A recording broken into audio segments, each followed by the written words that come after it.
Kama ulikuwa umejikatia tamaa, sasa leo nimekuletea historia fupi ya kijana ambaye anaitwa Nicky. Nicky amezaliwa mnamo mwaka 1982 huko nchini Australia. Lakini Nicky alizaliwa na ugonjwa mmoja hadimu sana duniani ambao ukamfanya Nicky kuzaliwa sipokuwa na mikono wala miguu. Lakini hali hiyo haikumfanya Nicky kukata tamaa ya maisha. Nicky akajikita kujifunza sanaa na vitu mbalimbali duniani.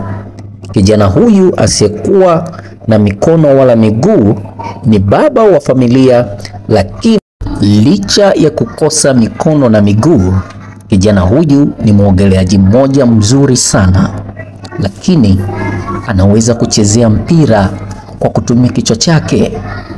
Ukiachana na hiyo, kijana huyu ni mbobevu, yuko vizuri kwenye kutembea kwenye ubao wenye matairi. Licha ya hayo, Nicky ni mwandishi mzuri ambaye ameandika vitabu maarufu hapa duniani, ikiwemo kitabu cha Life Without Limits, Unstoppable, lakini pia kitabu kinachoitwa Stand Strong.